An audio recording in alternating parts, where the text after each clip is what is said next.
The other day, someone asked me who I thought was the greatest NBA player of all time. And now this answer can go to every single sport, but I said it based off the NBA. I said, there's no way to know unless you watch every single ball game. Every one. That goes back to 1946. Or you have to watch every single season at least of your favorite team. See, but the reason you have to do that is because everything is different. You have to say that you started from 1946. You go from black and white, then the cameras change, then you get to color, then the announcers are different. Everything is completely different. Everything. And one of the issues we have now is when you go on a YouTube and you see highlight films of the Michael Jordan, Larry Bird, hell, Bill Russell. When you see all those, you get the same people over and over going, oh, this is the greatest of all time. This is the greatest of all time. This is the greatest of all time. Oh, no one, they think that they couldn't play now? Ha ha. See, the problem is these people watch many of their favorites ball games. Many of them. But you know what the problem is? They also don't go on. They stay stuck in 1975. They stay stuck in 82. They stay stuck in 88. They stay there. And you want to know when you're stuck in 88? You have primitive video work. You have primitive everything. Yeah, it might be a style of basketball or a style of football that you liked better. But you're missing 35 years, 33 years. You're missing 33 years of life. So what I would definitely, I'm not telling anybody not to watch the older games. There's tons of them on YouTube, tons. I'm not telling them to stop. What I'm telling them to do is, here's an idea.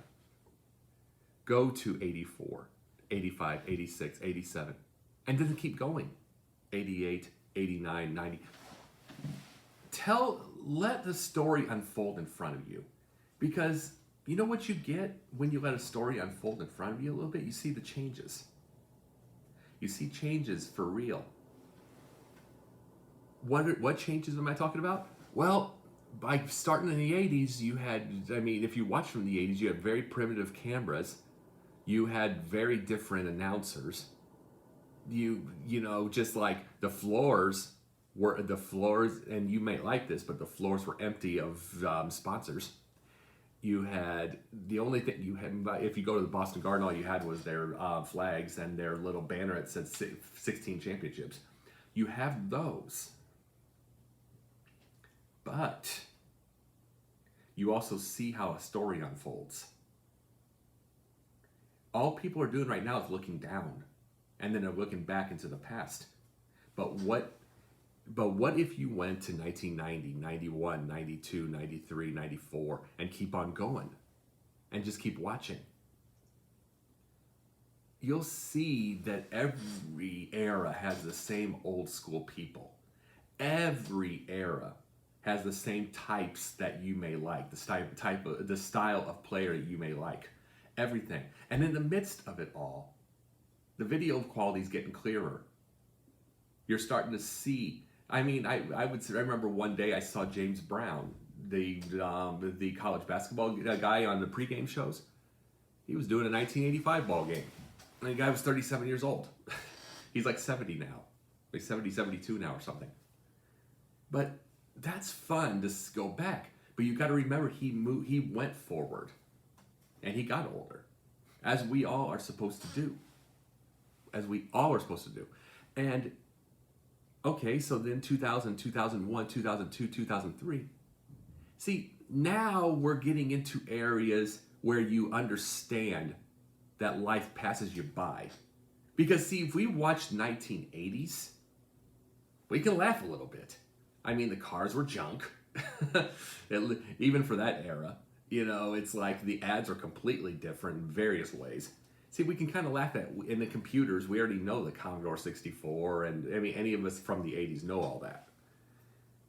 But go to 2008, 2009, then you see the first iPhones or iPod or any of those things. You see, go to 2010, 2011, you see, and I'm not that versed in the years of electronics yet, but I'm just giving examples. You see ads for like the very first Samsung, the very first iPhone, the iPod, which is gone now. You see, and you realize this. iPod will be, if you watch a 2008 game, an iPod was there. That's gone now. So life passes us by when we just pause. It has an ability to do that so much. So one of the things to do is you got to get yourself out of the past. Doesn't mean you stop watching the ball games, but you understand how it led to now. Because if you look up, there are 4K and 8K video cameras. The clarity on TV is way different on ball games you supposedly are not watching. Here's the idea. How about go watching your game on YouTube, like from the 80s, and then have a game up on a screen somewhere and look at the complete difference. Not the style difference, that just depends. And see, you can't say which is better because a whole generation only knows theirs, which is what you're seeing on the bigger screen. So here's an idea. Look down, look up, look down, look up. Do all that. And then allow yourself to get into the future. Allow yourself to get into the now. Because sticking yourself into the past,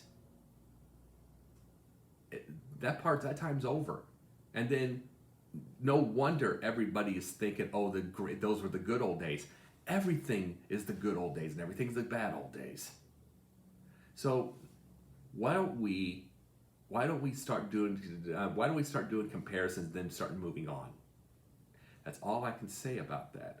Because in the end, Larry Bird was my hero, but he's been gone 29 years now. He was great memories, but he was 14. I was 14 when he was gone.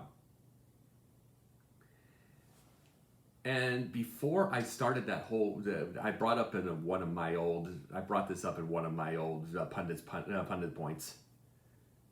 When I started, during COVID, I watched all those Bears games. Watched them all. From 84 on. And then I realized for the first time in my life how time passed. And I didn't realize until I brought time back how often it passes for the majority of people in this world. And it really does with sports. Because in the end, remember, we once had a classic sports network. ESPN bought it. And by the way, their classic sports network, they go into the 2000s now. There's no longer 1960s games because there's just not enough of an audience. There's a set bunch of you that are putting a whole thing on the older generation with a newer generation turning 20 years old. And you think yours is better. Well, I think we've always probably had that, but it's gotten worse now with the internet. And realize, in the end, you're watching a 1985 game on a smartphone. Something this big that wasn't around then.